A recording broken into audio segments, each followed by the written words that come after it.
Pemberantasan narkoba di tanah air terus digalakkan aparat. Karena ancaman narkoba dianggap lebih berbahaya ketimbang terorisme. Dan berbagai upaya dilakukan pemerintah maupun penegak hukum untuk perang melawan narkoba. Pemerintah Kecamatan SDN Hilir mengucapkan selamat ulang tahun kepada Metro Medan TV yang ke-6.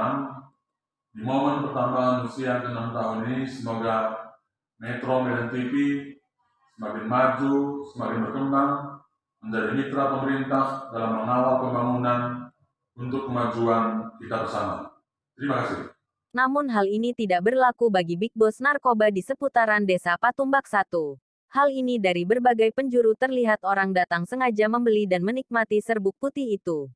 Pantas saja Desa Patumbak ini dijuluki orang sebagai kampung narkoba, kata salah seorang tokoh masyarakat yang diketahui bermarga ginting kepada media ini Jumat tanggal 29 April tahun 2022. Menurut pria yang diketahui sebagai direktur utama salah satu perusahaan yang membidangi kontraktor ini, bila penegak hukum dari jajaran Polda dan Badan Narkotika Nasional Sumut dapat menangkap dan memproses secara hukum para Big Boss, bandar maupun kurir, maka sebagian lahan yang miliki saya hibahkan ke pemerintah sebagai tempat eksekusi hukuman mati sekaligus pemakaman terpidana. Tabolamid artikel di makam para pelaku narkoba nanti akan dibangun monumen yang bertuliskan musuh dan pengkhianat bangsa.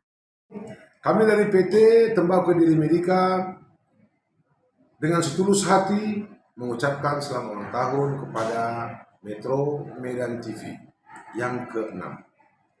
Umur yang ke-6 ini tentunya sudah semakin banyak pengalaman, dan kita harapkan bahwa Metro Medan TV akan tetap terus berkembang di dalam mengawal proses-proses kegiatan, terutama pembangunan yang berlangsung di tengah-tengah masyarakat, sehingga perusahaan ataupun instansi dapat merasakan manfaat dari Metro Medan TV sebagai mitra di dalam mengawal proses-proses sehingga memenuhi prinsip-prinsip pemerintahan, tata kelola pemerintahan yang baik. Akhir kata, selamat ulang tahun buat Metro Medan TV, sukses selalu, sehat kita semua. Atas nama tokoh masyarakat Kecamatan Patumbak berharap kepada BNN dan Polda Sumut kiranya dapat memberantas peredaran narkoba di wilayah kami. Karena kami masyarakat tidak ingin anak-anak kami tidak mendapat masa depan karena pengaruh narkoba.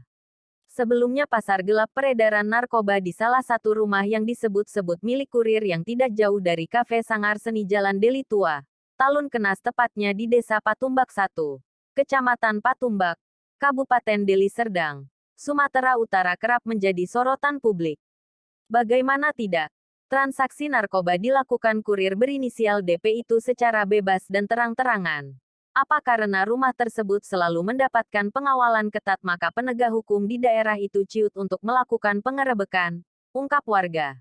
Nama bandar besarnya di wilayah hukum Polresta Medan dan Polresta Deli Serdang cukup melambung sehingga narkobanya sampai sekarang masih main. Dia bukan warga Kecamatan Patumbak tapi perluasan narkoba ada sampai di daerah ini berputar. Papar sumber yang namanya minta dirahasiakan ketika ditemui awak media. Lebih jauh dibeberkan sumber bandarnya yang kerap disapa Bang B, yang diketahui belum lama ini pernah diamankan oleh penegak hukum dari Mabes Polri, kata sumber. Bukan hanya sendirian. Dia merekrut beberapa anggotanya di lapangan.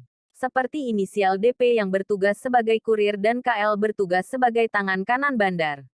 Masih kata sumber lagi, DP bersama 3 orang temannya berapa bulan lalu pernah diamankan oleh Sat Narkoba Polresta Deli Serdang. Tapi karena lihai Big Boss-nya menangani perkara narkoba ini, DP dan temannya beberapa hari meringkuk dalam sel. Kabarnya mereka keluar permohonan keluarga ditetap, ujarnya. Sementara itu pengurus Lembaga Perlindungan Anak Sumatera Utara ketika ditemui awak media, Ida Halanita Damanik, sedih melihat begitu menjamurnya peredaran gelap narkotika di Kecamatan Patumbak yang sangat membahayakan bagi generasi bangsa. Melihat itu, Ida sangat menyayangkan hal itu bisa terjadi di Kecamatan Patumbak maupun di Kabupaten Deli Serdang, yang menimbulkan meningkatnya kriminalitas. Ida menjelaskan, salah satu contoh akibat yang ditimbulkan akan pengaruh narkotika itu, banyak terjadi pelecehan seksual terhadap anak di bawah umur. Perbuatan tersebut diduga keras diakibatkan akan salah satu faktor tersebut yang menyebabkannya, ujar wanita asal kota Pematang Siantar ini. Sementara itu Kapolda Sumut Inspektur Jenderal Polisi Panca Putra Simanjuntak ketika dikonfirmasi wartawan melalui Kabid Humas Polda Sumut Komisaris Besar Polisi Hadi Wahyudi berjanji akan menyampaikan info ini ke Dir Narkoba Polda Sumut untuk ditindaklanjuti. Terima kasih atas infonya Pak. Saya segera sampaikan ke bagian narkoba untuk dilakukan penyelidikan dan pengerebekan. Kata dia. Medan, Sumatera Utara, Tim Metro Medan TV mengabarkan.